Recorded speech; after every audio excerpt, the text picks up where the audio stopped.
함께 예배하는 우리 집, 믿음으로 세우는 가정. 안녕하세요. 여러분과 함께 말씀을 나눌 김호성 목사입니다. 마음을 열어 함께 하나님을 찬양하겠습니다.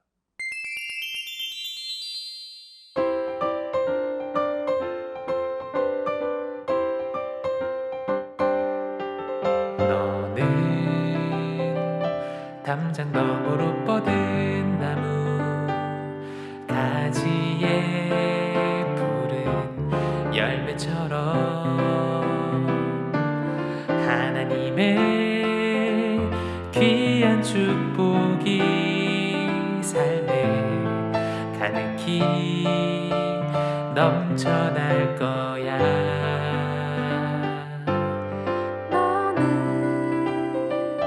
어떤 시련이 와도 능히 이겨낼 강한 발이 있어. 전능하신 하나님께서 너와 언제나 함께 하시니. 너는 하나님의 사랑, 아름다운 하나님의 사랑. 나는 널 위해 기도하며 내 길을 축복할 거야. 너는 하나님의 선물, 사랑스러운 하나님의 열매. 주의 품에 꽃 피운 나무가 되어줘.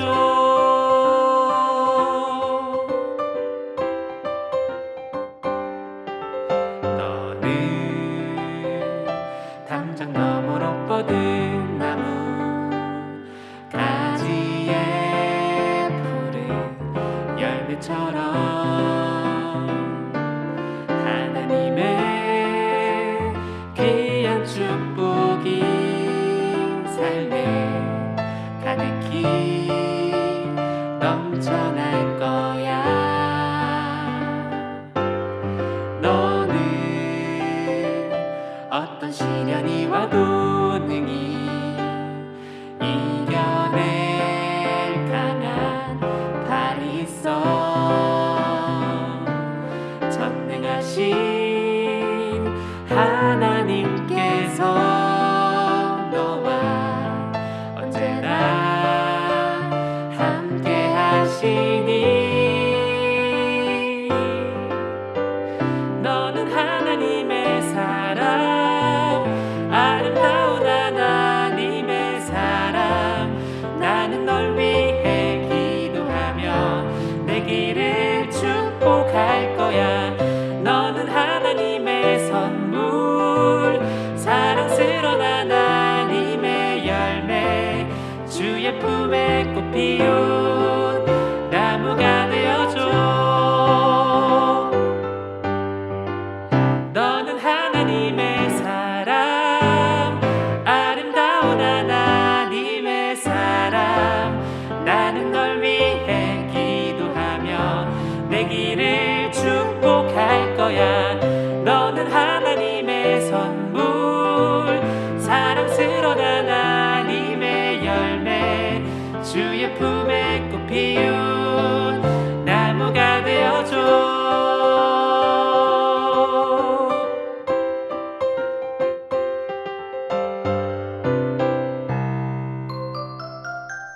함께 보실 하나님의 말씀은 사무엘하 19장 31절부터 33절입니다.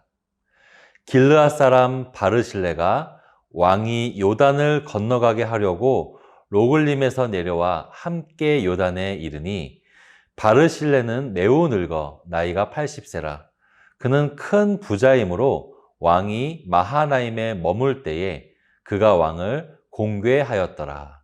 왕이 바르실레에게 이르되 너는 나와 함께 건너가자. 예루살렘에서 내가 너를 공궤하리라. 아멘. 사랑하는 섬가족 여러분, 특히 우리 틴즈 친구들, 제가 질문 하나 드려볼게요. 여러분들은 누군가에게 큰 은혜를 입은 적이 있나요? 꼭 가족이나 친척이 아니어도 어떤 사람이 내게 아무런 대가를 바라지 않고 내가 곤란한 상황에서 도움을 주었던 그런 상황 말이죠. 바로 생각이 나진 않아도 한 10초 정도 떠올려 볼 시간을 드려볼게요.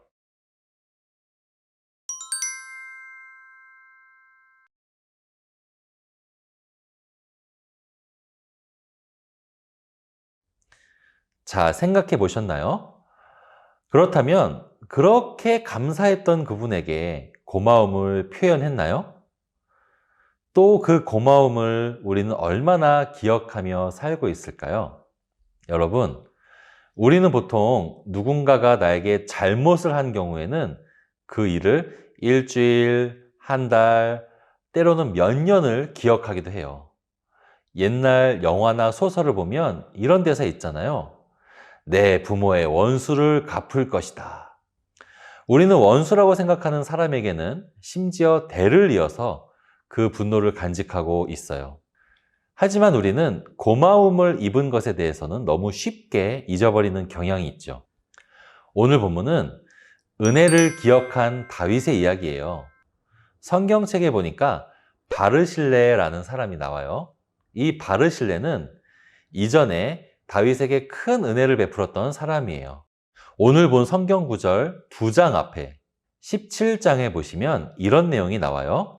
다윗이 마하나임에 이르렀을 때에 암몬 족속에게 속한 라빠 사람 나하스의 아들 소비와 로데발 사람 암미엘의 아들 마길과 로글림 길라 사람 바르실레가 침상과 대야와 질그릇과 밀과 보리와 밀가루와 볶은 곡식과 콩과 팥과 볶은 녹두와 꿀과 버터와 양과 치즈를 가져다가 다윗과 그와 함께한 백성에게 먹게 하였으니 이는 그들 생각에 백성이 들에서 시장하고 곤하고 목마르겠다 함이더라. 다윗의 아들 압살롬이 다윗을 몰아내고 왕이 되려고 했던 적이 있어요. 이전 가정 예배 내용 기억나시죠? 그때 다윗은 마하나임이라는 곳에 머물렀던 적이 있었는데요. 그때 그 동네에 있던 세 사람의 부자가 다윗을 도와줬었어요. 여러분, 군대가 싸우려면요, 병사랑 무기만 있어서는 되지 않아요. 잘 수 있는 곳도 필요하고 음식도 필요한데 그런 물자들을 베풀어 준 것이에요. 그 중에 한 사람이 바로 바르실레였어요. 이들이 이런 물자들을 지원해 주지 않았다면 다윗은 아마 버티기 힘들었을 거예요. 궁궐에서 급하게 도망쳐 나오느라 변변하게 챙기고 나온 것이 별로 없었거든요. 게다가 이 당시만 해도요, 객관적인 상황이 압살롬이 훨씬 유리한 상황이었어요. 나중에 다윗이 전쟁에서 지기라도 하면 다윗을 도와줬던 이 사람들도 동시에 목숨이 위태로워질 수 있는 그런 상황인 것이죠. 그런데도 이 바르실레를 비롯한 사람들은 다윗을 도와줬고 다윗이 다시 왕의 자리에 돌아오는데 물질적 그리고 마음적으로 큰 도움이 되었어요. 그 사람이 바로 바르실레였어요. 그러고 나서 드디어 압살롬은 패배하고 다윗이 다시 왕 자리를 되찾았어요. 이제는 다윗이 왕궁으로 들어가는데 바르실레는 왕궁으로 들어가는 다윗을 마중하러 멀리 80km 이상 거리를 와서 축하해 준 것이죠. 바르실레야말로 처음부터 끝까지 다윗을 도와주었던 충직한 사람인 거예요. 다윗이 왕일 때는요, 다윗에게 잘 보이려고 했던 사람이 많았겠죠. 그러나 다윗이 힘들 때, 심지어 다윗을 도와주는 게 자기에게 피해가 올 수도 있을 때, 그때 다윗 편을 들어준 걸로 봐서 정말 순수하게 다윗을 위한 사람이었어요. 그래서 다윗은 그렇게 나온 바르실레에게 이렇게 제안을 합니다. 바르실레요, 나와 함께 예루살렘에 갑시다. 그러면 제가 당신을 편안하게 잘 대접하며 살겠습니다. 정말 다윗은 고마움에서 나온 그런 제안이었어요. 그런데 바르실레가 그것을 거절합니다. 제가 이제 나이가 많아서 얼마나 더 살겠습니까? 좋은 음식, 좋은 노래, 저한테는 이제 소용이 없습니다. 그저 저는 편안하게 고향에서 남은 여생을 살고 싶습니다. 이렇게 거절을 하는 게 아니겠어요? 그러면서 다윗에게 한 가지 부탁을 하죠. 여기 김함이라는 청년이 있는데 이 사람을 저 대신에 데려가 주실 수 있으실까요? 이렇게 말하죠. 김함이 누구인지는 정확하게 나오진 않지만 아마도 바르실레 아들이거나 아니면 아들처럼 아끼는 누군가겠죠. 다윗은 바르실레 말을 따라서 김함을 데려갑니다. 여러분, 김함이 결국 어떻게 되었는지 아시나요? 성경책에는 이후에 김함이 어떻게 되었는지 나와 있진 않아요. 하지만 성경 다른 부분에 이런 구절이 나와 있어서 예상할 수 있어요. 예레미야서 41장 17절입니다. 애굽으로 가려고 떠나 베들레헴 근처에 있는 게롯 기맘에 머물렀으니. 자, 게롯 기맘이라는 그런 장소가 나오죠. 이 뜻이 뭐냐면 김함의 여관이라는 뜻이에요. 김함은 아마도 다윗을 따라가서 예루살렘 근처 베들레헴에 있는 그 땅을 선물로 받았던 것 같아요. 그 땅에서 대대로 여관을 운영하지 않았을까 그렇게 생각해요.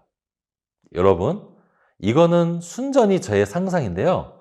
먼 훗날 마리아가 베들레헴에서 예수님을 낳으려고 할 때 여관들이 꽉 차서 결국에는 예수님이 구유에 누이셨던 거 기억나시죠? 아마도 그 베들레헴에 있던 여러 여관들 중에 하나가 게롯 기맘, 이 바르실레가 대신 보낸 그 기맘의 후손들이 운영하지 않았나, 그런 재밌는 상상을 해봐요. 아마 장사가 잘 됐나 봐요. 그렇죠?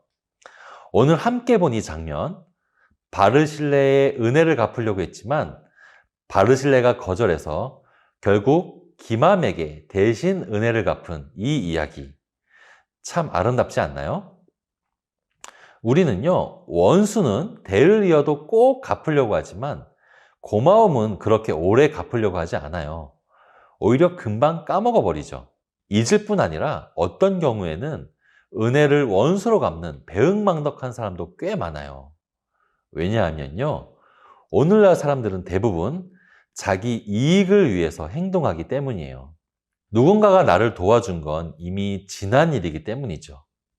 하지만 우리 그리스도인들은 누군가가 나에게 은혜를 베풀었을 때 그 고마움을 아는 사람이 되어야 해요. 여러분, 우리가 받은 은혜 중에 가장 큰 은혜는 무엇일까요? 뭐니 해도 예수 그리스도의 은혜일 거예요. 아무것도 드릴 것이 없는 우리를 위해서 십자가에 못 박혀 돌아가신 예수님의 은혜는 도무지 우리가 이해를 하려고 해도 이해할 수 없을 정도로 큰 은혜예요. 그 은혜 덕분에 우리는 하나님의 원수에서 하나님의 자녀라는 놀라운 자격을 얻었죠. 우리는요, 너무 쉽게 그 은혜를 잊어요. 하지만 우리는 그 은혜를 늘 기억하며 살아가야 해요. 사람들이 나에게 베풀어 준 은혜, 그리고 무엇보다 예수님이 나에게 베풀어 주신 그 은혜를 평생 기억하며 살아가는 우리 서문 가족 되기를 바랍니다. 그러면 여러분, 다음 주에 만나요. 안녕. 나눔 질문입니다. 첫 번째, 누군가에게 은혜를 입은 경험이 있다면 나눠봅시다. 두 번째, 그 은혜에 대해서 감사의 표현을 했는지 하지 못했는지 나누어 봅시다.